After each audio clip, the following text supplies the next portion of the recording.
Good morning, good evening, and good night, listeners. Welcome to our podcast. This is Three Men in a Basement, and we are the Ultra Crepidarians. My name is Kyle McLeod. Mark Culp here. Action Jackson.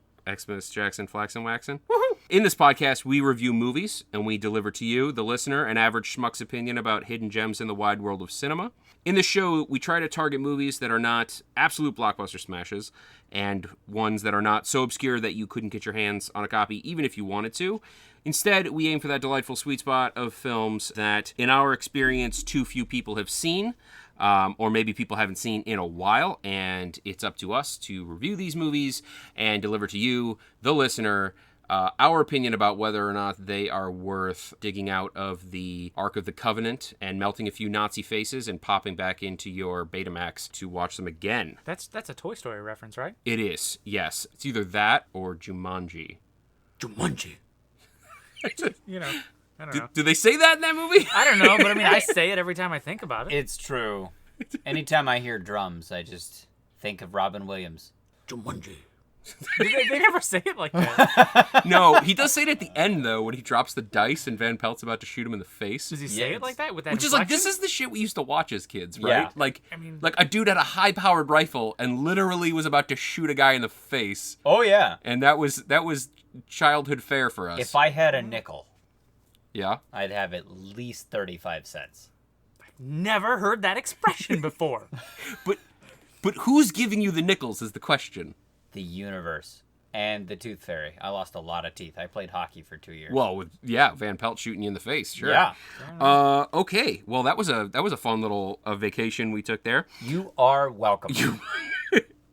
Yeah, so here we are in our 22nd episode, and we just reviewed the movie Brigsby Bear. Brigsby Bear. This was a movie that I had seen before. I saw it once before on a plane. I literally was like tabbing through the like video log that they have, whatever.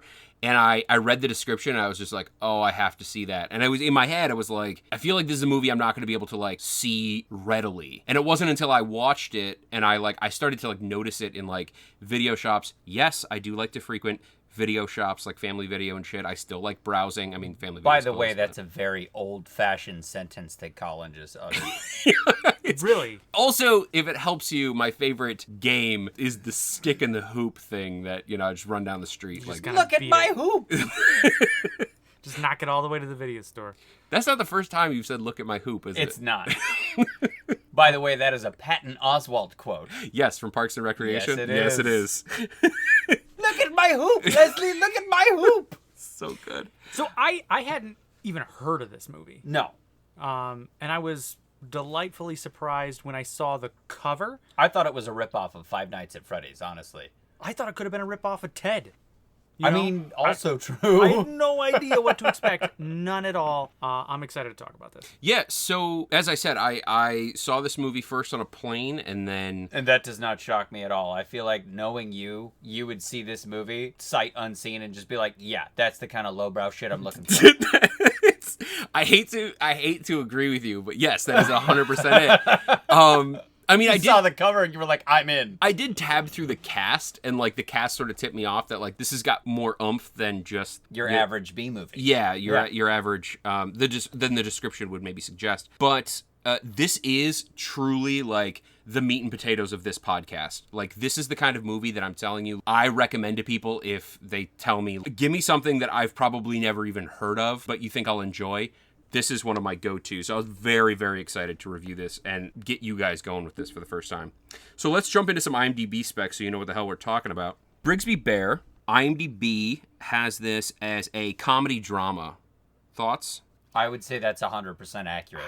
Comedy drama, yes. Now, one thing I'm really excited to get into with this one is, depending on how you want to like frame your perspective, it could be dominated by either of those categories. There was halfway through this movie, I switched my modes, you know, as I'm watching it, and it was heavy drama, and even the comedic beats changed for me. You know, like, I know you guys were still laughing out loud and everything. It resonated differently with me. I really enjoyed the nuance to this movie, and I'm very excited to talk about the layers. Yeah, I would say, like, what you just described, I feel like somebody hearing that might think it's a dark comedy, and it's not that. It's not. It's not a black comedy. It's not a dark comedy. It's like It's a deep comedy. It's quite literally like a comedy and a drama simultaneously, and they don't intermingle. They are very much like middle school dance style genres that are just on either side of the room, wholly independent. They're in the same room. They're part of the same movie, but they are totally independent of one another. But I was super impressed that it was both at the same time, and it wasn't that it was alternating between them.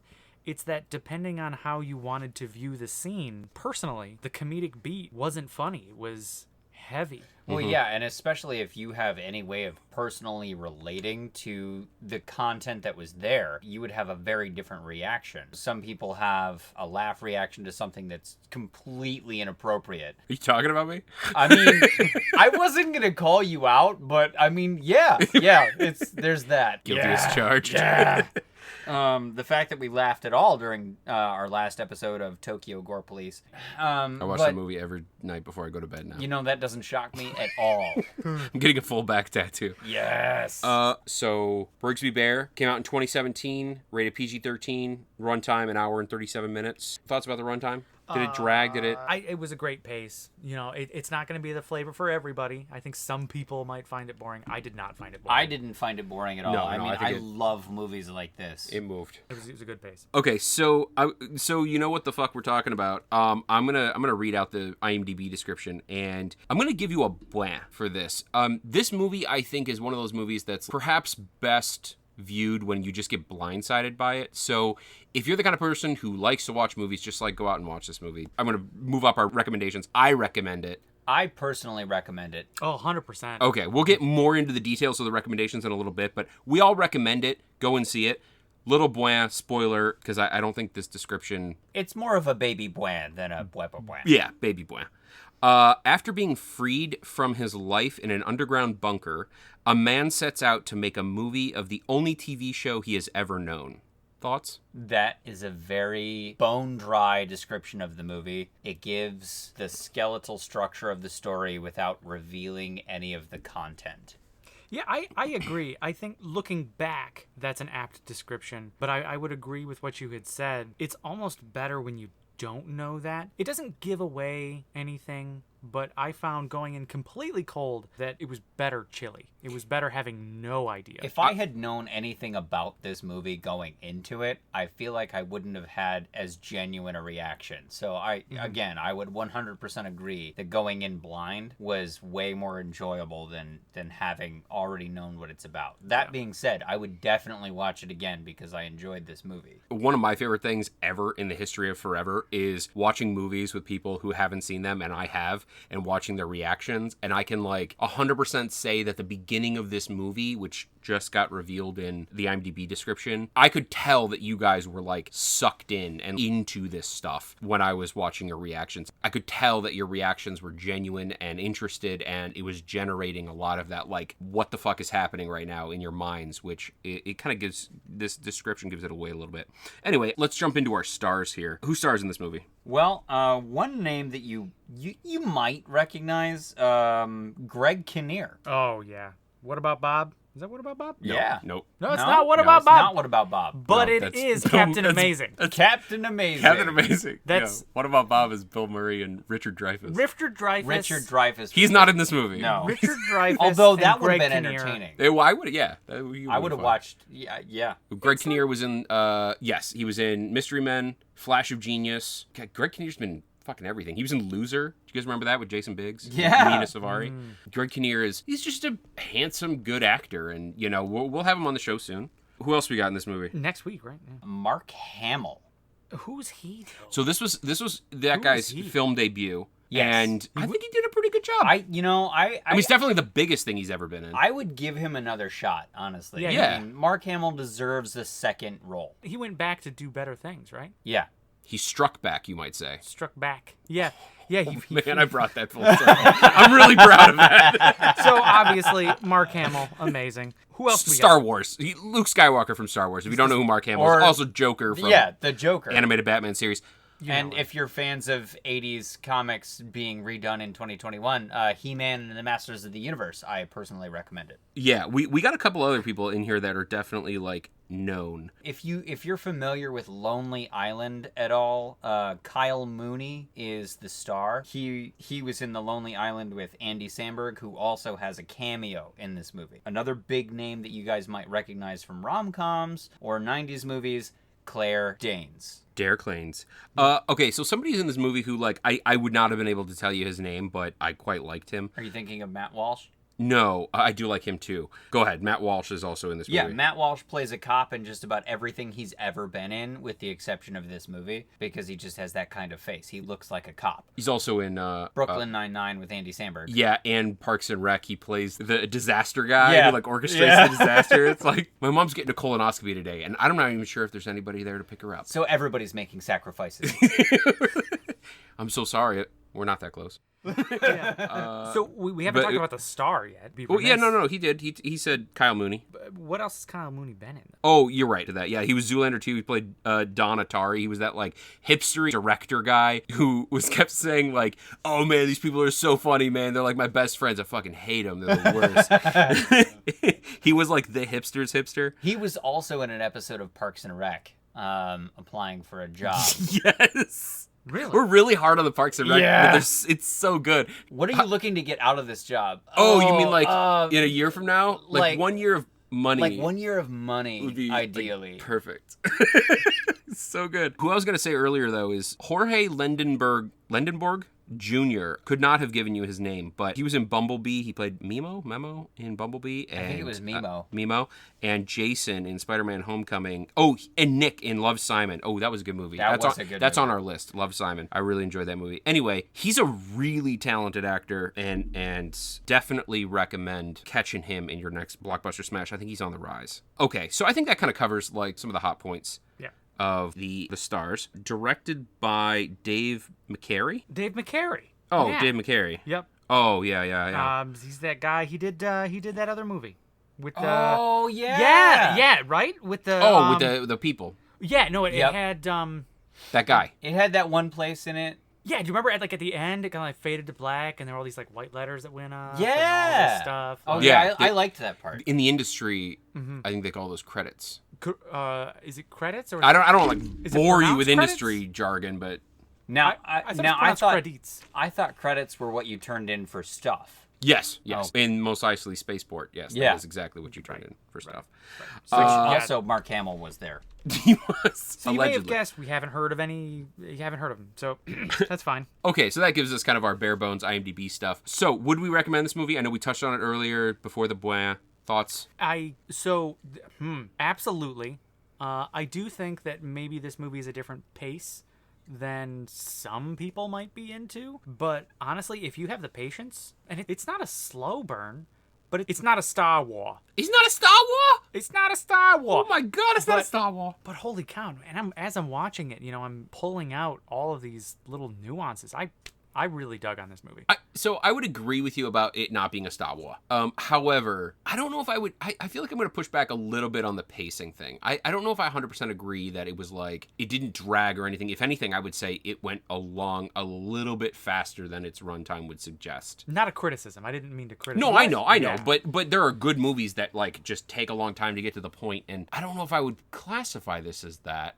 As a slow burn? No, I don't think that fits the bill in my head. The word that comes to mind it also could be what engages you and what doesn't engage, right, like personal preference kind of thing. But yeah, but the word that comes to mind for me is steady pace. I mean, it didn't feel like it was rushed. It didn't feel like it was taking its time. I mean, they clearly knew where they wanted to go with the story, so they were running it along at a steady pace, but it didn't feel like a 4-hour movie. It didn't feel like a 30-minute movie. It was... Mm-hmm. Yeah, and I think what I meant, if I can try to provide a little bit of color to that, is like a Napoleon Dynamite. You have to be in a certain mood to watch that. I'm not saying that this is Napoleon Dynamite, but in my opinion, there were two movies here. One that was not dark, but it was a heavy drama, and the other was like a light comedy. An awkward comedy, maybe is a better way. I'm going to piggyback on you here. There's a quirkiness in this film and a pluckiness that I think you're going to be more receptive to at some points than others. Would you agree? Yeah, absolutely. Okay. So Mark already said recommend. My bill is I recommend the shit out of this movie. There are very few people I wouldn't recommend this movie to. My parents might struggle with this movie because I think like some of the quirkiness might be lost on them, and that wouldn't translate to comedy in their head. It would translate to like awkward and like weird. Anybody under the age of like 45, I would definitely recommend this movie too. Yeah, anybody that has ever heard of The Secret Life of Walter Mitty or Hector and the Pursuit of Happiness, it's very similar in vibe to both of those movies.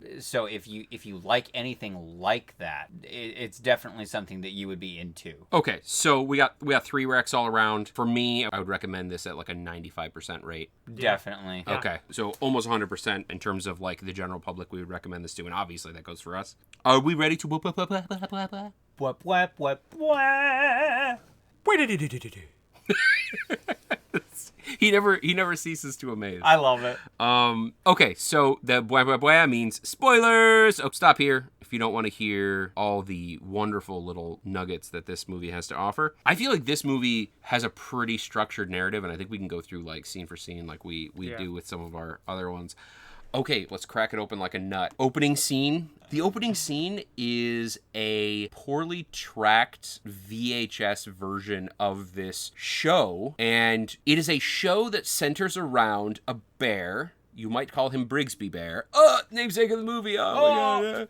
Title drop. And, okay, guys, back me up on this. Teddy Ruxpin. Yeah. Right? Yeah, Thank very you. much. Definitely. It's basically Teddy Ruxpin. Yeah, it's like an animatronic kind of looking thing. I had the same thing where the eyes like open and close. You guys ever have the Teddy Ruxpin where the mouth moved and the eyes open and shut? Yeah, thank God I did not, but continue. I definitely did. It's basically like it was the precursor to a Furby, I think. Yeah. Like, that spoke words. I mean, it was absolutely Teddy Ruxpin is what inspired this. You could put tapes in it and shit and, like, whatever. So, it was a television show that centered around this bear, and it took so many sharp turns. I was watching Mark's face, and I was pissing myself. Like... Well, I wasn't sure what its purpose was, because it was playing some fantasy, it was playing fiction, but then it was like dropping some random like math formulas. And remember, if the inverse of x is equal to the magnitude of x, then x must be equal to r. I can't remember what the fuck they said, but it's something like that. And it's like throwing out like PSAs. X minus 1 to the power of 1 minus x equals x plus 1. Like, quite literally, just, like, thrown into this show in the middle of it. And you're just like, okay, that was strange. It's like, really heavy, less than subliminal messaging. Right. Yeah. It was like heavy-handed subliminal messaging. So not subliminal. So, like, literally, it's just messaging. Yeah. It's just messaging. Yeah. It transitions at that point, you realize it's a VHS tape that this man is watching. Yeah, he's 25 years old at this point, watching this show about Brigsby Bear. And he's real into it. And he immediately goes to his computer and begins to vlog about it. Basically what we're doing right now. Yeah, with like a camera and everything. And he's like dissecting this show. And he's got new theories. Like a Trekkie, like really into it. Yeah, actually, that's a good comparison. I remember looking at Mark and I could see on your face that the immediate sort of interpretation of this is he is a person who is absolutely obsessed with a television show, like some Trekkies have been known to be, which I would consider myself a Trekkie, not a, like, I have all of the episodes and I watch them for, like, how it affects the Star Trek universe at large and, like, develop fan theories. I just have great respect for those people. I don't know if I believe you, Colin. Are you talking about the Treckles? The Treckles? Yeah. I feel like the Treckles is what you get at a Star Trek convention in Vegas when it's your first time ever seeing a girl. The trouble with Treckles. The trouble with Treckles. I thought it was like a rash that forms when you go to a Star Trek convention. It is. Penicillin takes care of it. And Treckles. the hot Klingon chick, you didn't think she was going to charge you, but she definitely charged you. Yep. Maybe not with money. Oh, yeah, Federation credits. Yes. Right.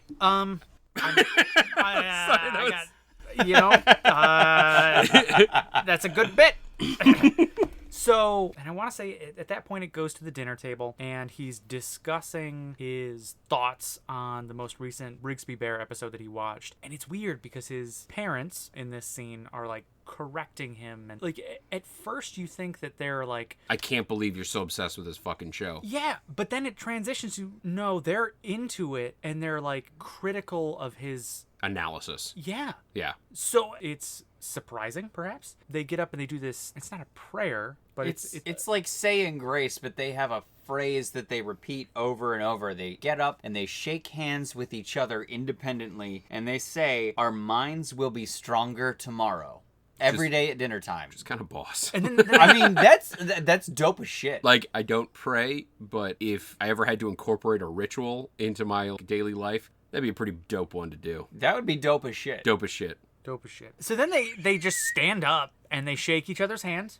It's like the Christian, like, peace be with you that you do at church. Yeah. I don't know if other denominations do that. I know the Catholics do. Catholics do a lot of things. Well, this was nothing I'd ever seen. I guess to be specific here, there didn't seem to be any religious undertones. It was very much just a, like... It was like, we appreciate the religious rituals, but we're not going to adopt the, Yeah. like, religion. Right. This is just a ritual that keeps our family together. I- There's a lot to unpack Yeah, here. okay, so it basically becomes evident very quickly that they live in sort of quasi-bunker type environment, mostly underground, and they are in like a geodesic dome, or underneath, I guess, a geodesic dome. Think like Biodome, but with like subterranean levels. Yeah, like Pauly Shore meets Cloverfield. Yeah, Yeah. I think that about gets it. And there's the scene where he goes out with his dad to the dome, and they're like looking outside, and all of the animals are like animatronic, and he's talking about them as if they're not, and they're real, you know, and you're like, at this point in the film, very unsure about how you should be interpreting this. There's like these fireflies that they call grazer bugs, and the dad starts talking about how the grazer bugs' rectal skeletons are fully charged, and I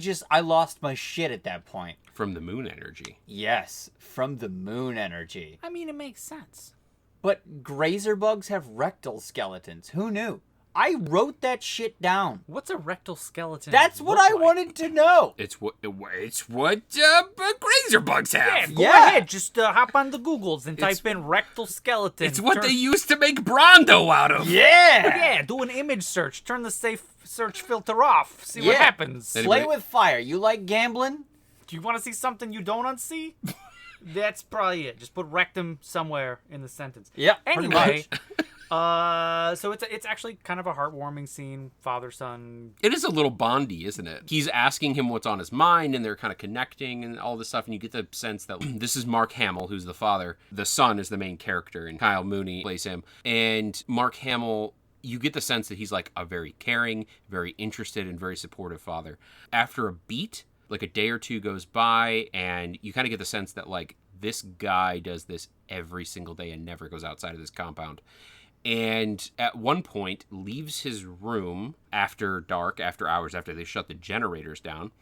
And he goes and he kind of sits on top of the airlock with a gas mask on, by the way, to protect him against the poisonous air. The Skinser. The Skinser disease, which is, I don't know if you guys have ever had Skinser, but It's brutal. it's not good. It's College was not kind to me. No, I needed a cream. Yeah. I don't think Mark's had Skinser. We're gonna get Mark some Skinser. Yeah. Yeah, don't tell. I don't want it. Don't tell his wife. Okay, Just go to Miami for a week. It's the same thing. You'll get Skinser from any restaurant. The down there. hotel ice machine. I Yeah. mean, that's how I got it. That's Sounds terrible. that was. Never mind. That was what they called them. Yep. The hotel ice machine. Yeah, buddy. Put you on ice. So he's sitting out on top of the compound, gas mask on, and he sees flashing red and blue lights in the distance. We all know what that means. Berries and cherries. He saw the cops coming. Obviously, had no idea what the fuck it was. Freaked out. This guy, you realize, has spent his entire life in this little, like... 25 years in a bunker. Yeah. And runs inside, freaks the fuck out. And his parents come running and basically, what do they say to him? Like, I love you, so you have to be strong. And you think he's getting arrested. The FBI comes in and, like, basically hauls him off. Not aggressively, but, like, you know, puts a blanket around him, puts him in the back of a car. And he is, as you can imagine, very confused and very distraught. And then he ends up in what is actually an interrogation cell, even though he's not under arrest. And our buddy Greg Kinnear walks in. Real quick, going back a little bit, as he's being dragged out to the cop car, he's trying to hold a blanket over his mouth, and he's trying to like understand why no one else has a gas mask on. Yeah. You know, so you really get the idea that, wow, everything that you had watched up to this point was a ploy to keep him isolated. Even when he's in the cop car, you know, he's trying to understand why no one has a gas mask on. And at one point, one of the police officers rolls his window down, and he's like freaking out a little bit, and then he kind of sticks his head outside and he starts breathing, and he's like uncomfortable with it at first, but you realize very quickly that he was under the impression that the air was poisonous his entire life, and he's coming to grips with that realization in that moment. Yeah, so you guys know I'm like a total cinephile. I fucking love movies. I've like come to the realization over the last 10 years or so that I and I may have said this on the podcast before, that I feel like I like movies because I like can't predict them very well. My wife predicts them very well, and she sees shit coming a mile ahead, and I get blindsided by it, which is like, that's the effect that they're going for. You know, they're going for the me people that are like, you know, the ones who don't see it coming. Yeah, you're too stupid to figure this out, so Yep. we're just gonna like fucking 1-2 punch you to the face. And I just get too engrossed in it. And I feel like even at this point in the movie, I didn't like fully understand what was going on. Like, I was confused. I had some guesses. Maybe one of my guesses the first time I saw this were like in the ballpark of what we were talking about, but I really didn't have it like fleshed out. And it wasn't until he's in this interrogation room with Greg Kinnear. Greg Kinnear's like, you got abducted when you were an infant, and your real parents have been searching for you ever since then, and we just found you, and this is the world, basically, right? Here's a Coke. Yeah, give him a Coke for the first time. He handed him a Mexican Coke, and he's like, I keep a stash of these for my friends. Yeah, there's this. It does this weird thing as he's drinking it. Like the camera kind of like zooms in a little bit on him, and like you can tell that like his taste buds are just exploding because he's never had a soda before. Which, like, all right, I'm gonna take a step back and like take an objective slice of that. I feel like we're programmed to like sugar, right? Mm-hmm. Like, I feel like that's the kind of thing that we would just naturally gravitate towards. But at the same time, like, there are a lot of people I know who don't drink pop because they find it too sweet. And I feel like somebody who's never had anything sweet in their entire life would drink a Coke for the first time and be like, blech. I mean, honestly, if I had never had a Coke before, if I had never had soda, and I can't even objectively say this because, I mean, that's not true. I feel like my reaction would be at least somewhat similar in the beginning of like, holy shit, what is this? But at the same time, I feel what Colin's saying. Like, there is so much sugar in that I would just be blasted back out of my chair. Like, I can't stand this stuff. Like, this is so far beyond what I've ever experienced. And my taste buds are so shot to shit with like the crap I shovel into my gullet that I eat so much spicy food, I don't think I have taste buds anymore. no, your farts are dangerous. Yeah. That's why I point my back end towards the wall. That's true. Yeah. Burn marks all over that wall. Yeah. Thanks, Jackson. You're welcome. Okay, so basically after this meeting with Greg Kinnear where he explains to him the situation, he goes and meets his parents for the first time. His dad is Matt Walsh, and his mom is played by Michaela Watkins. Yes. Thank you. Definitely somebody I knew by face, but not by name. Yep. And he's got a younger sister, who's still in high school, probably like late high school, I would say senior maybe. 17, 18 at the most. Yeah, and it's awkward, to be honest. It's very awkward. Dad is all like excited. Let's make this list Like of things we tearing want up. to do. Mom is like a little bit more reserved. You can tell that she's excited, but like She doesn't want to freak him out with her excitement, right. so she's trying to cage it up a little bit. But she is also freaked out. Yes, yeah, totally. You know, it's. I think the actress does a really, really good job of like portraying really reserved excitement. Again, I'm gonna go back to it. There are two movies here. There's the comic beats, and then there's the heaviness. You know, this is a story about a boy who was abducted as a child, and it's how he's introduced to the world and how he tries to like understand what's going on and come to terms with that. Yeah. That's not funny. That is I mean, so heavy. at this point you can kind of see where the heavy elements come from. Like, this dude has never seen the world and only knows what these two like kidnappers have told him his entire life. But they also weren't like abusive. No, they were very nurturing. and supporting, but they had to like keep him locked away, which led to this person who was very well developed in terms of emotional intelligence but also very sheltered and ignorant of everything. So he gets home, and I'm gonna be honest, it's awkward as shit. Yeah. It's tremendously difficult to watch because this guy is struggling with like literally everything that's in the world he's never seen before. Well, at one point they ask him, they're like, "This is your first, everything, really. And what do you think of the real world?" And he goes, "It's so big. It's so big." Yeah. Like, that's the only thing he can think, is that the world is so big, because his world was one fucking building. Yeah. And not even a big building at that. I mean, it was a fucking bunker. Yeah. There's a scene kind of around this point where they're showing him the TV and they hand him the remote and say, "Well, just push this button to go up and go down." And he's just sitting there like, "What are you talking about? Like, what is all of this?" It's just white noise to him because he doesn't even know how to piece it all together. And that scene kind of plays into it. He flips over to a newsreel, and they're discussing the tragic events that took place and his rescue, and his parents are scrambling to try to turn the TV off because they don't want to traumatize him any more than he already has been. But it's also great exposition for like the backstory about like it's him getting kidnapped, and like it was a very clever device to like give the audience a little bit more info about like the circumstances of him getting kidnapped and raised by these people. Yep. But I think it illustrates really well that while he may have the eyes to view the world, he's not ready to view the world yet. No, I mean, emotionally, he's not emotionally, but developmentally, he's very stunted. I mean, he's almost like he's like 8. Yeah. So the next scene, his parents were very excited to kind of brainstorm some ideas, some things that they could do with him. And one of the things that they come up with is like taking him to a movie theater. So his dad takes him to see this movie, and he is Hockey Nights. Hockey High. Hockey High. Which is basically just Mighty Ducks. Yeah. It was a ripoff of Mighty Ducks. So he is just enthralled. First of all, like, he's just enthralled by the size of the screen. I mean, it's a whole wall. The whole wall is a screen. And he couldn't believe that it was, like, again, this guy's only seen this show, this television show, Brigsby Bear, which has, 22-minute episodes, presumably. This is a feature-length film, and he's like, it's one long adventure. And he's just blown away by that. So he immediately comes to this idea that he will create a Brigsby Bear movie, and he wants to create his own movie.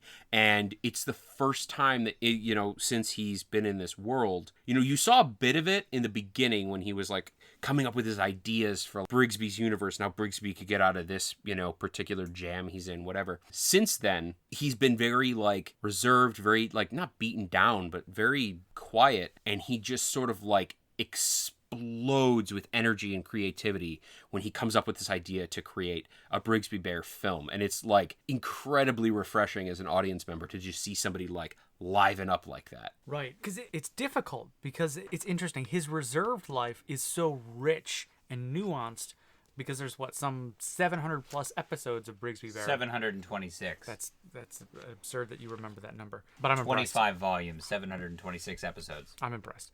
But I'm impressed.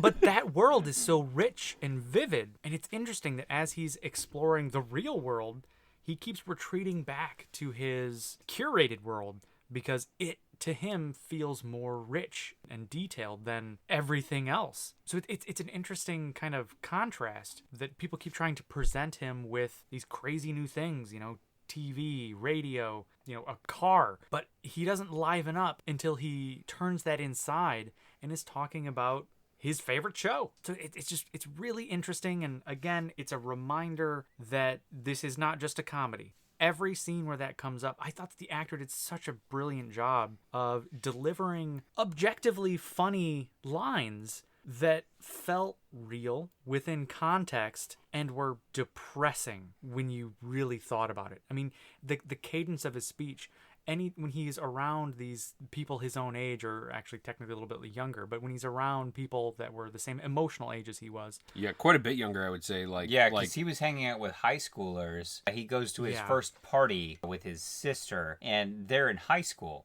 Mm-hmm. And so one of the characters that he meets is Spencer. The guy helps him make the movie, the Brigsby movie. But you have to remember, this guy is 25 years old and has nothing that he's able to relate to with these people other than this film or this TV show. Yeah, Spencer is played by that Jorge Lindenberg Jr. And he is a kind of like aspiring filmmaker, if you will, in the movie. He's playing with graphic arts and CG on his laptop, and you actually discover that after the party. During the party, I'm just going to kind of fly through this bit because it's not... No, I think you're right. I think this is definitely the next major component of the film. Yeah, so definitely tackle it. It's not like the details of the party aren't super important, but at one point, Spencer brings him outside and he's interacting with people and he's super awkward, as you can imagine. He's talking to people awkward. that he's never met. He's never met people before. Like that. Let me just hammer that again. He's never met people before.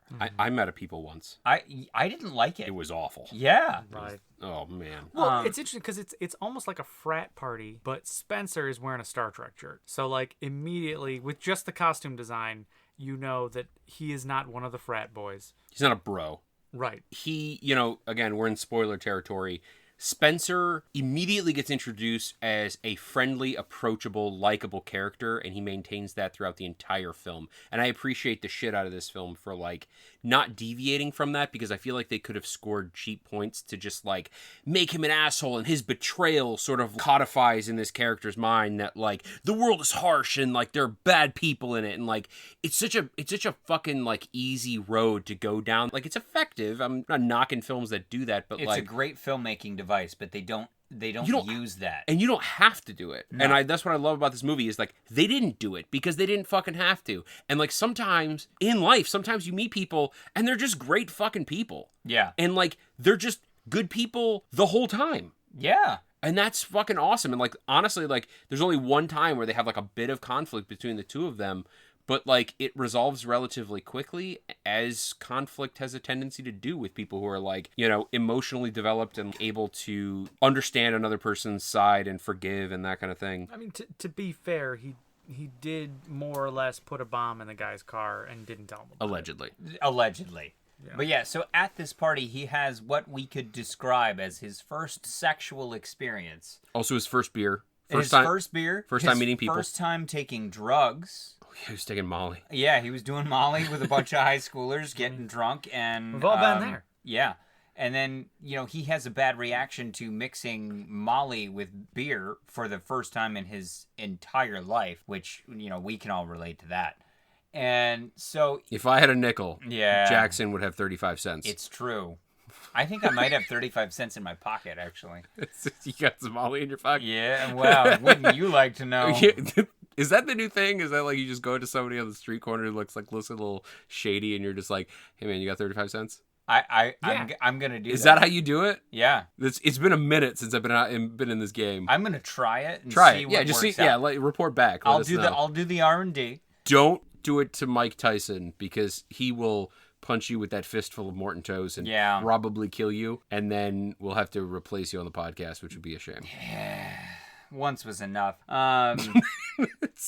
You used to be Garlington Jackson. You were a very sophisticated guy. Yeah. You attended garden parties. English accent and everything. I only drank brandy when doing this podcast. It's true. And Mike Tyson punched him one time. Now he's Jackson Garlington. Yep.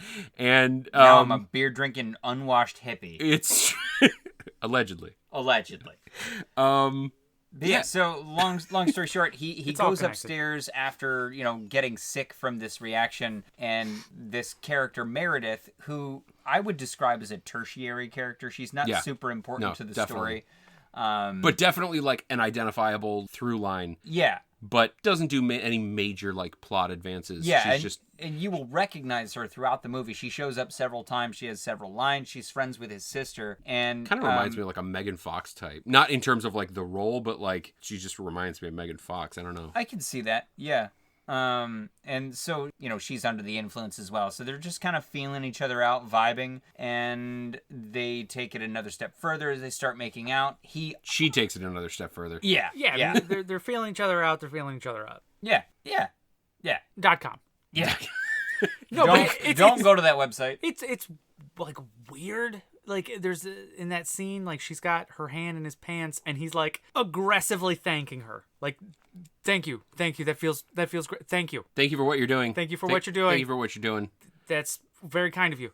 It's definitely one of those scenes where it's weird too, because like he's 25, she's probably like 18, Yeah. Maybe. and definitely like if anybody's taking advantage of anybody, it's her. Like yeah. she is taking advantage of him 100%. Yeah. He has no idea what's going on. Right. To this point, the alpha and omega of his sexual experience is a poster of one of the characters in Brigsby Bear. The Smile Sisters. Yes, one of the Smile Sisters, who it turns out later is only one person, that he has, Put his hand under the blanket, slapped something like the that. salami to... No, I think he was just scratching his inner thigh. But, Is that what it was? Yeah. That's, But she okay. she makes the comment like, "Oh, you've never been with a girl before," or something like that. Like it's very overt that like she sees him as a lamb, and She's gonna Just take lead him him to slaughter. slaughter. yeah. That was a high five. For any of you listening at home, let's try that again. That was good. Okay, that was a hand clap. Okay, Don't don't be out me. disingenuous. Don't pull back the curtain, okay? Don't let them people- live in a bunker underground The with people your love it. parents high-fiving. That was sarcasm. No, that was a special effect. Practical effect. So he We gets only believe in practical effects on this podcast. This is true. We've made that abundantly clear. so back to him being taken advantage of. He gets a little uncomfortable because everything's moving real fast and he has no idea what the heck is going on. So he runs out into the woods with a boner. Yeah, he runs into the woods with the boner. A giant like sun god comes out. No, it was fucking, what's his name? It was the sun catcher. Is it Suncatcher? Or sun snatcher. Sun Snatcher. It was Sun Snatcher, who's the villain in Brigsby Bear. right. So maybe he's having an episode. Okay, so Sun Snatcher, for those listening at home, his character in Brigsby Bear, we had described Brigsby Bear as Teddy Ruxpin. Sun Snatcher is basically like a giant sun with a person like pushing their face through a cutout. It was the Teletubbies if they'd grown up to be like 50. Or what came to mind for me was, have you guys all seen that?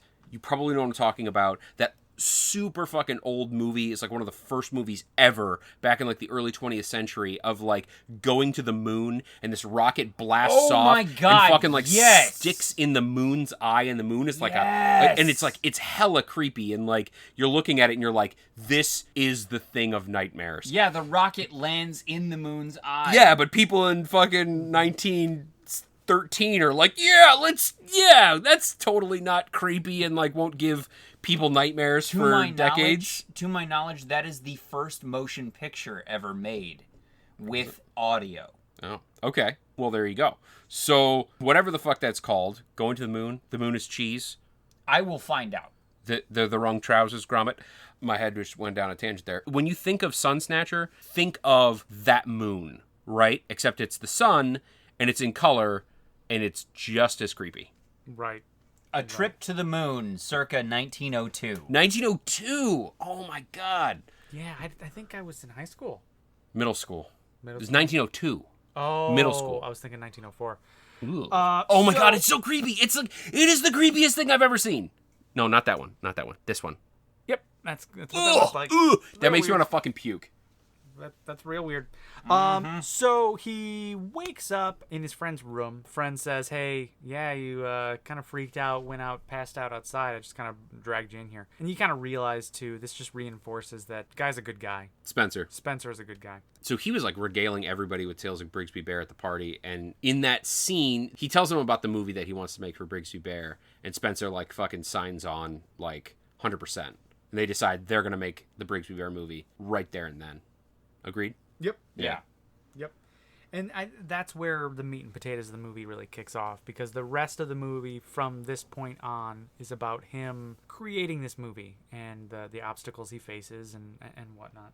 It also like develops his relationship with his sister, because a lot of her friends in high school are getting like pulled into this, and it's a little tense at first, but ultimately she learns to appreciate sort of what his creative drive is doing to her friend group. It's like it's giving them like direction and motivation, Well, and like and- they're creating something together, which is really special. And to your statement of she's getting pulled into his universe at this point, his world has just expanded 50 times larger. And for those of us that have a very small friend group, like if you can think of 5 people off the top of your head that you speak to on a regular basis, that's his entire world now. So the only people that he regularly speaks to are his sister's high school friends. That is his world. Because his world for the last 25 years was his abductee parents. Yeah, and I think the switch too is when he first meets his family and everything, and he's at that party.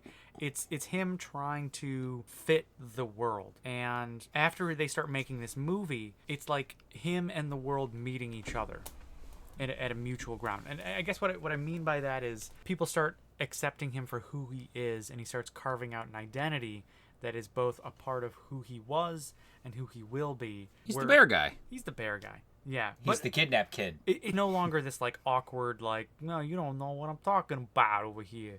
You know? But it's not. He sounds like that too. We didn't mention he's very Italian. Yeah, it's not Italian American. Yes. that Italian. Okay. So back to like the sister thing. So I'm going to start peppering in quotes because we cannot do all of our quotes in the quotes because it's fucking, which is too many. It's like 90% of my notes. It's a quotes very quotable movie. Yeah, he actually says to his sister at one point when like their relationship is really starting to develop and they start to care for each other. He says, "I'm sorry you weren't abducted. I bet we would have had such fun together." Oh my god. I just feel like that like perfectly encapsulates his perception of what had happened. He is really struggling with the idea that his abductive parents, the parents who abducted him were like actually bad people. They did a bad thing. And reconciling that with the fact that they actually treated him really well and raised him with like a great deal of like he had an excellent education. Yeah, for a being great deal of trapped in a compassion, bunker. and yeah, they were really loving parents. They were just horrible kidnappers that ruined another family's life because of their actions. Yeah, right. And here's another just quote to throw out there. He says, "My parents stole me as a baby, but I still think they're pretty cool." And that just perfectly encapsulates how he's trying to like navigate this world that's like telling him that he is a victim of something that he finds comforting. And it was like delivered in such like that classic like Kyle Mooney way. He's like, yeah. What was the quote? It was my parents stole me as a baby, but I still think they're pretty cool. Yeah, my parents stole me as a baby, but at one point I still think they're pretty cool. At one point, his sister walks into his room. This is actually to invite him to the party, and he's wearing the Brigsby Bear head, and he's like dancing around in his room with the Brigsby Bear head on. And she walks in and she freaks out because she sees him wearing this giant animatronic bear head, and he rips it off and goes, "Sorry, it's James. It's not a real bear." We should clarify that he got the Brigsby Bear stuff that was all confiscated by the police as evidence from Greg Kinnear, who he had sort of petitioned to get it back because he's going to make this movie. And Greg Kinnear was initially reluctant, and then actually, I gotta go into one of my other quotes because I feel like this really fucking like drove it home. He's talking to Greg Kinnear for like the 3rd time in a day, and he's like eating his lunch and he's talking about how he wants to make this movie. And Kinnear is like, I did some acting when I was in high school and blah blah blah. And he like gives him this line from Shakespeare, and he was like, "Whoa, that was amazing! That was incredible! Do you still act? Do you still do all this stuff?" He's like, "Oh no, I gave that up a long time ago." Blah blah blah. He's like, "Oh, why?" And he's like, "I don't know. You grow up, you grow out of this stuff." And he says to him, "It's very sad that you didn't get to do what was important to you," and that just fucking crushed me. Talk about a mic drop. Oh like, my god. Holy shit. It was, again, this is like the beauty of this movie, just straddling that line between comedy and drama, because that's heavy, dude. It was an entertainable scene. Like, it was very entertaining to watch, and you think he's gonna say something really fucked up or something like totally awkward,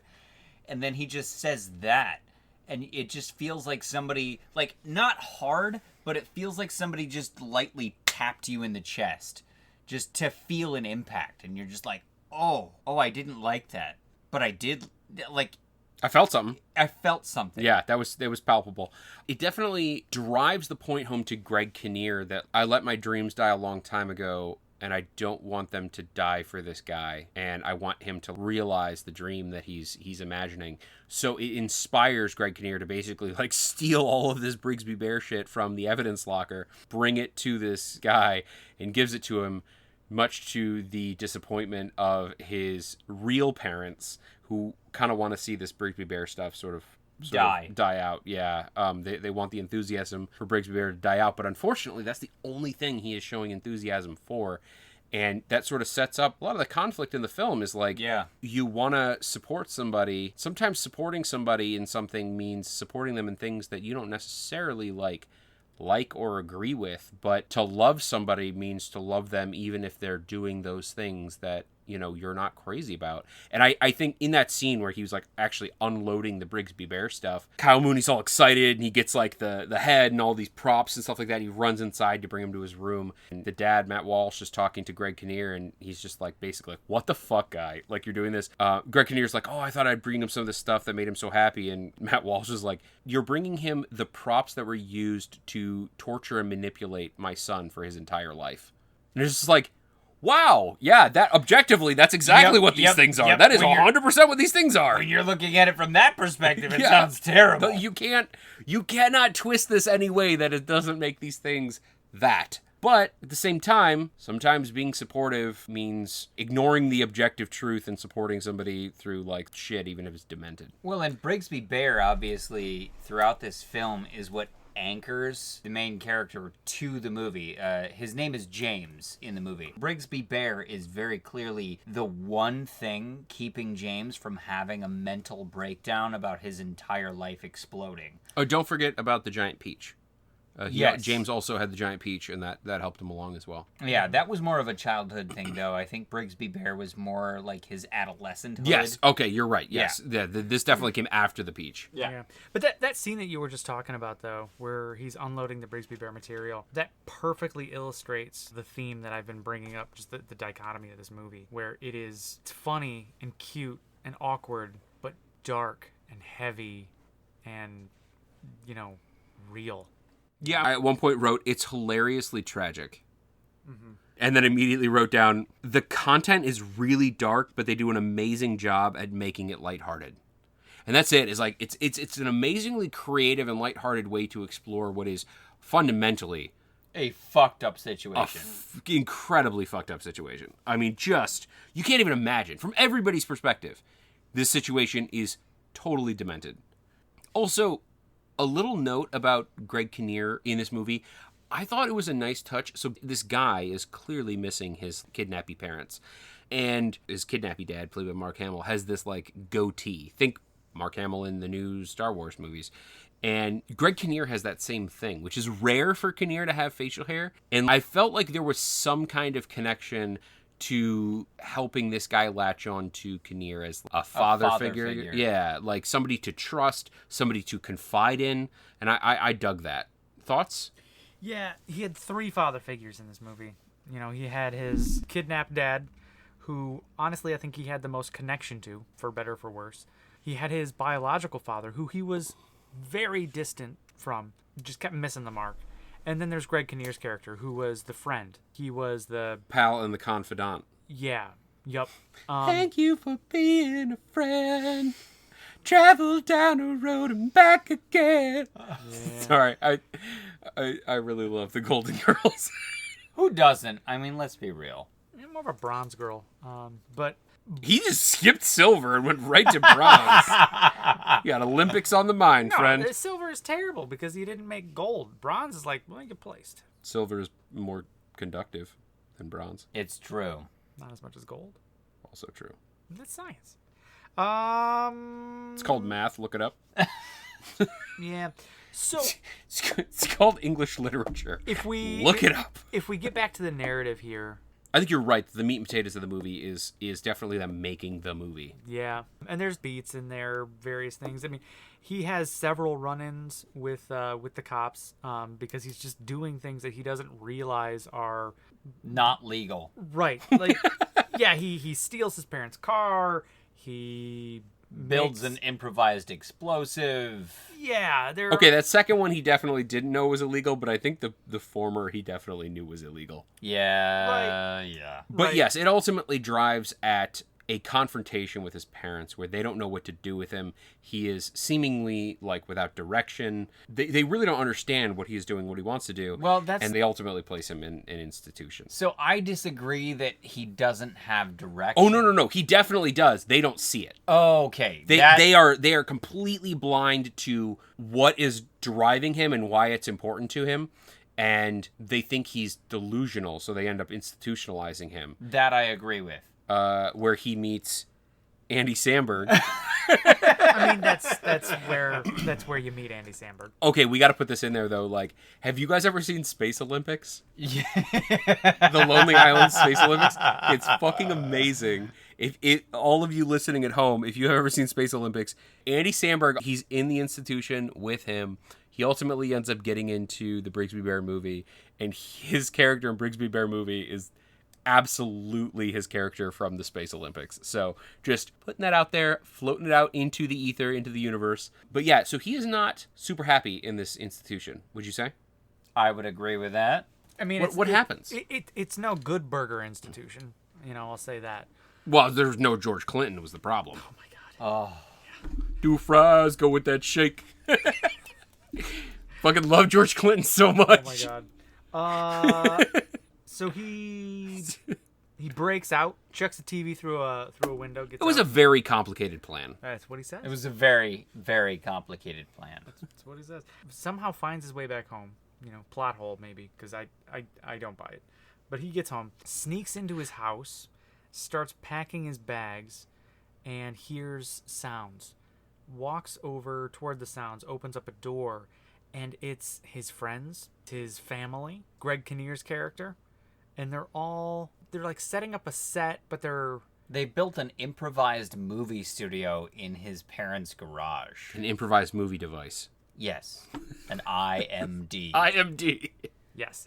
But it's heartwarming because it's really where everything comes together. It's where his parents realize that to have a relationship with James, they need to embrace who he is, even if who he is makes them uncomfortable. I'm definitely realizing that we missed the connection to IMDb. Yeah. Yeah, I'm kicking myself right now. I thought of it, and I was just going to let it go. I'm sorry, I couldn't. It was in my head. It's a beautiful undercut of a very emotional scene. It's okay? true. Back to Mark's point, it is a gorgeous scene. It's an improvised movie deployment device. There it is. Yes. Movie or improvised directorial. Movie. Where's the B though? Device. That's how that's spelled. Oh, the device is the D. Yeah, you're right. Device? Improvised movie Device. deployment base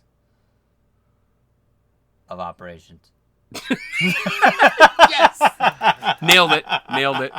Boy, we buttoned that up, didn't we? Yeah. Moving on to Mark's point that he's been trying to make. Then it ends. The movie's over. But no, I have to say, like, I think Mark, you hit the nail on the head. It really was the culmination of his parents realizing that to love somebody means to, like, allow them to be themselves and to help with that. And his sister shows them the recordings of the movie they've been making, and that's when they finally figure it out. Mm-hmm. That's when they finally realize, oh, he's not insane. This is just his way of coping with the world. Yeah, it's his creative outlet. Like, one of the things I wrote down was, don't kill the creative spark. He's got this motivation, he's got this drive, he's got this excitement. The worst thing you can do to somebody is to kill that. Because that's what drives us to live. That's the reason we're doing this podcast. Because we all have this creative need to make something ourselves and, like, get our ideas out there and put something together that's wholly our own. And, like, we all get excited about that. Like, if somebody were to come around and just, like, shit all over our podcast and be like, you can't do this anymore, that would be devastating. That would be heartbreaking. Like, I don't care if you don't like it, but I care a little. Tell me where you parked. I'll burn your car. Yeah. Just real casual. Mark just, like, open threats. Yeah. Classic. To those of you listening, Mike Tyson and Greg Kinnear. Yeah. Just keep your cars locked. Fans of long rickety hamster toe. Yes. And denim on flannel. Oh. And there were flaps. Those are my favorite listeners right there. Those are slaps. Flesh walnuts. So heartwarming scene with the family. I think the next bit really is when we move on to the movie theater. And there's definitely a screening of the final product. He can't sit in the auditorium and watch the movie. He's in the bathroom getting sick because everything that his entire life has led to brought him to this moment. And again, it's heartwarming that he's going through all that. But yeah, no, the people who watch the movie, they resonate with it. There really isn't a whole lot more. No, I mean, it pretty much wraps after that. I will say that he did have this very awkward but also touching interaction with Mark Hamill in prison. And he did that basically to get the voices recorded for the movie. And we get yet another glorious glimpse into Mark Hamill's genius as it relates to voice acting. It was outstanding to watch, because you're actually watching him do it, which is even more magical. Like, it's more magical than his absolutely astounding performance as like the Joker behind the veil. Yeah, and it's a Mark Hamill-y veil. Oh, my favorite. It's a veil of ham. Bit of a Hamlet. Ham. That's pretty much the end of the movie. Anything else we want to touch on? I mean, I just think this movie was dope as shit. Dope as shit. Dope as shit. That's a line. You've heard us say that 100 times already. That was a line in the movie. One thing that was interesting is when he's at these parties, when he's excited, when he's talking to people, he will very frequently just mimic the last few words that they say in a sentence as a way of relating. You know, like trying to learn the culture. Yeah, and it's both funny because it comes off as awkward and cute and lighthearted, but it's also heavy because the actor does a great job of reminding you with the humor that this is also a tragedy. He has never experienced this before, and you're immediately reminded, why has he never experienced this before? Because he was fucking kidnapped as an infant. Yeah. Right. So, like, while it's cute that he's repeating these things and it's played off for jokes, the actor does it straight-faced almost. And so my reading of that was it was a reminder of the tragedy, that it wasn't a hollow joke. Man, it just really resonated with me. The word that I used was mimetic, because he obviously knows that this is a part of culture. He's trying to absorb all of pop culture at once so that he doesn't stick out like a sore thumb. So a lot of these sound bites that he's picking up on and a lot of these phrases that he's repeating are just things that he's heard in regular conversation and just assumes that everybody says. And so naturally he uses them a couple times out of context, which provides the hilarity. Dope as shit is like the chief among those. Dope as shit is the number one. Somebody said that at the very first party. That's dope as shit. Spencer said it. Spencer said that, oh, dude, that's dope as shit. And he goes, yeah, that's dope as shit. And then he just kept saying it the rest of the movie. We're gonna have so much fun. Yeah, and also it's gonna be dope as shit. It's gonna be so much fun, but it's also gonna be dope as shit. Yeah. Like, he's so seriously, he's like, yeah, it's gonna be fun, but it's also gonna be dope as shit. Just like, tries those to two knit are it. two very separate things. Just tries to knit it into every fucking conversation. Okay, so anything else that we want to touch on for like what we liked or didn't like about this movie? Anything? I don't think there was anything that I did. There's nothing I didn't like either. I can't think of a single thing that I didn't enjoy. I fucking wish I could come up with something, but honestly, this movie's just exceedingly well done. I will say the one thing that I wish we could explore a little bit more is the world of Brigsby Bear. We don't actually get a good visual of what he experienced. You know, like, we understand that Brigsby Bear is basically a sci-fi for children. So it's a teaching device, it's an entertainment device, and it's also fantastical and sci-fi in every way and defies every law of physics. It's like Teddy Ruxpin meets Land of the Lost meets Fraggle Rock meets Dark Crystal. Yeah. I think, does that cover it? Yeah, but there's so many gaps. Yeah. And I think that would be my one issue, is if they were ever to make a sequel to Brigsby Bear, They could explore that more. Yeah. Is what you're saying. Yeah, no, I agree. Did we cover in the podcast that the entire show, Brigsby Bear, was completely fabricated by his captors? We fucking didn't. Oh my god, how did we miss totally that? skipped over You're right. that. Go, That- Mark, go. That Brigsby Bear, it's not a TV show that kids were into. No, when Mark Hamill's character would leave for the day, when he would go to work in the poisonous environment, in the facade that was his upbringing, he would go to this warehouse and he would record these episodes of Brigsby Bear and then basically bring them back and then subject his child. Yeah. So Let's call him. no one in the world knows what Brigsby Bear is. And Brigsby Bear was very much a tool designed with the sole purpose of educating, entertaining, and enthralling, manipulating. and very much manipulating, because it reinforces that don't go outside, you know. Oh, some of the shit that he says in the episodes are so fucking crazy. Do you have the science one? I have the curiosity one. Okay, yeah, you do the curiosity one, and then I'll do the next one, because I have to do it. Let's just like officially transition into quotes here. Okay, Yeah. fair enough. So one of the quotes from Brigsby Bear, he's talking about basically keeping safe, and he's talking to this alien race, and he's like, it's really sad that you're going to pass away, but you brought it on yourself because curiosity is unnatural and dangerous. Along those lines, and with the important life lessons, like the one about curiosity, he flies by the camera at one point and says, "Remember, if you're feeling romantic feelings, only touch your penis twice a day." Oh my word. But yeah, no, it just hammers home that like The penis? well, it hammers home the penis, but also that every second of Brigsby Bear was designed solely for James and was all about keeping him in a box. But just Or a remember, bunker. it's going to be so much fun, but it's also going to be dope as shit. Dope as shit. Dope as shit. Dope as shit. So my quote very early in the movie, when at the time it seems as though he's being kidnapped by the police, but he's actually being rescued. And the cop like looks back in the cop car as James is like covering his mouth with a blanket, and he's like just freaking out because he thinks he's gonna get poisoned. He says, you know, as far as the air goes, no masks needed, which is topical in 2021. I But- would say that's definitely applicable now. But it also just reinforces that for 25 years, James thought that if he were to step outside without something over his face, that he would die. You know, it was the barbed wire, it was the razor wire around his existence. And he's confronting that that's not real. Okay, so my quotes. When Greg Kinnear first gets him in the interrogation room and they want to ascertain whether or not he was, like, molested, because they had no idea what this family did with him, he was like, did they touch you? Did they touch you? And he was just, like, kind of, like, coy, and he was like, yeah, they did. He's like, yeah. What did they do? He's like trying to like get some information out of him. It's not delivered for laughs. No, it's not. It's not. It's very serious. He's really trying to like, were you molested? And he just goes, sometimes they'd grab me like this, and he grabs Greg Kinnear's hand in a handshake motion, and he goes, and they'd say, "Great job on your studies, son. We love you."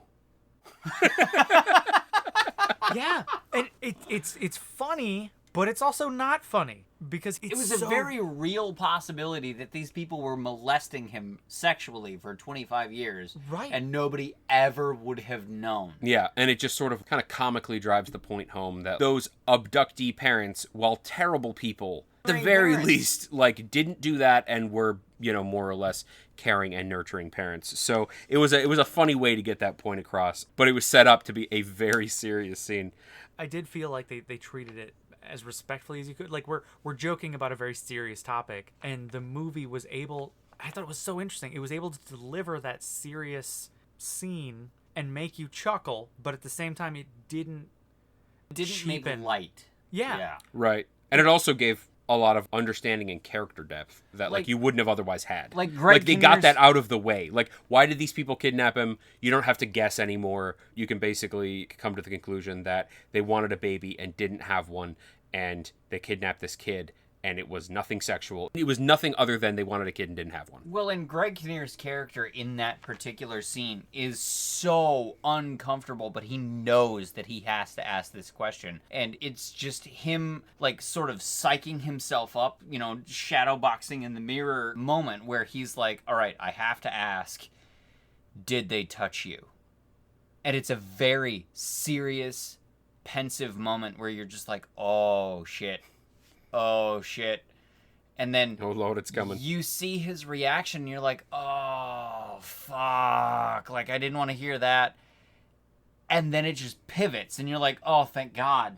But it's that moment where you're like, oh, thank God they didn't molest him. Because you seriously thought, like, all of us in the room seriously thought that's where it was going. And it was this moment that they treated with respect and dignity, because Greg Kinnear clearly needed to ask this question to further the investigation.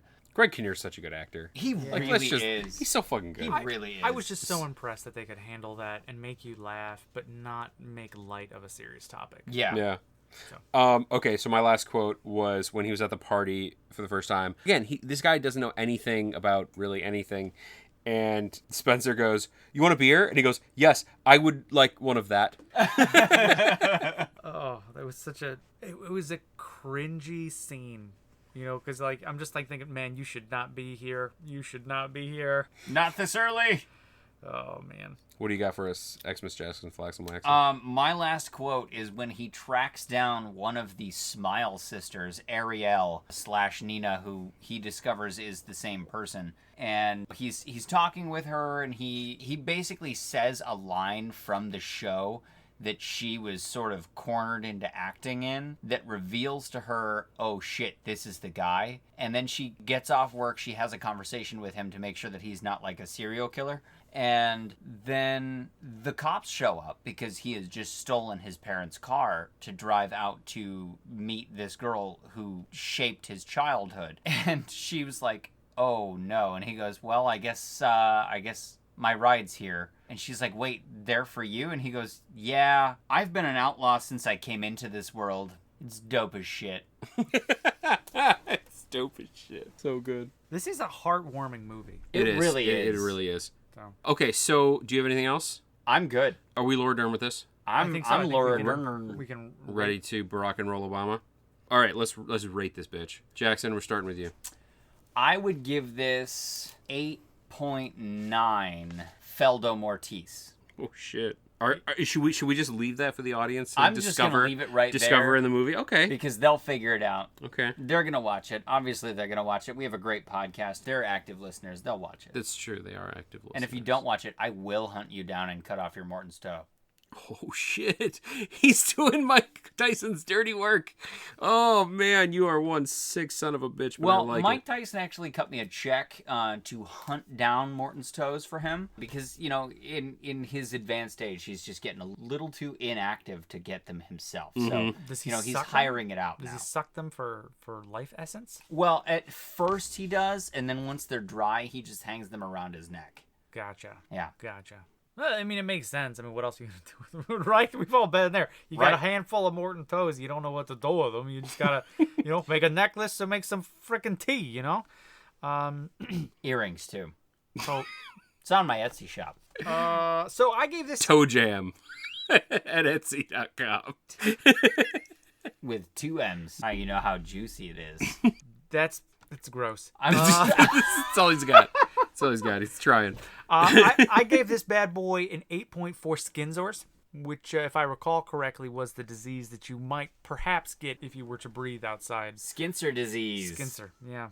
8.4. Solid movie. I mean, sure, there's a whole point above it, but I can't think of any way that I would want to improve this movie. Like, this is a very good movie. What you got? Come at us, Colin. All right, I'm going to give this movie a 7.8 improvised movie devices base camps. Thank you, Jackson. Thank you, Jackson. I think we're all kind of in the ballpark here. 8.9, 7.8, 8.4. Like, this was a good movie. And I think, personally, the whole point of this podcast, really, and in a lot of ways, is like to sort of get at those movies that are sleepers. I fucking love sleepers. The shit that somebody hasn't seen and you tell them about it and you're like, go fucking watch this movie. I think you'll jam on it. And they watch it and they're like, man, that was so good. I didn't even know that existed. This is a movie that I would recommend to my wife, Right. to my in-laws. Like, this is something that everybody can enjoy. To your wife-in-laws? Yeah, to my wife-in-laws. I don't know if I would recommend it to my girlfriend, though. Or is that wives-in-law? Sister wives-in-law. Okay. Yeah. Yeah. I forgot you were from Alabama. Yep. Sorry to those who are from Alabama. Nobody from Alabama living in this. Okay. I can't stop laughing. Okay, so we've lost our Alabama listeners to the other 49 states. That is all for the Crep review. Thank you for listening. If you have any ideas for movie reviews, or if you'd like to send us any death threats because you're from the state of Alabama, please email us at 3, that is the number 3, meninabasement@gmail.com. If you would like to attend any shows, I believe Long Rickety Hamster Toe, Deno and Denim on Flannel, and There Were Flaps are all touring, and we will be at all of those tours. Through the Christmas season. So basically around the end of January is where we're going to be ending our tour dates. Tickets are available on Ticketmaster. That's not Ticketmaster, just so you know. It's Ticketmaster. Very different thing. No, definitely. The different stroke. Yeah. It's a deep stroke. Yep. But remember, only twice a day, gentlemen. Yes. Brigsby told us. Yep. If you're feeling those romantic feelings. 9 and noon. 9 and noon. It's always 12 noon. Maybe 11:30 if... I mean, if it takes...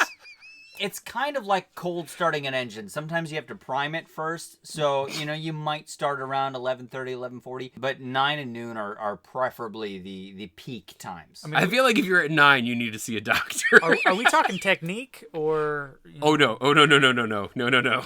We're talking about times of day, obviously. Yes. Right. And, yes. we're on Hawaiian time here. So, so emails at 3meninabasement@gmail.com. You can also find us on iTunes and Google Play or wherever you find your podcasts. And Spotify now. Spotify now? Yeah, I think, Are we Spotify? Yes. we are. It's kind of a weird thing. I'll tell you about it after. All right. But... More to come. Mystery and intrigue. Ooh. You can't see, but I'm like turning up my mustache like I'm a Dudley Do-Right villain. Snidely Whiplash. Okay, so I think that's all, and we'll see you in cyberspace.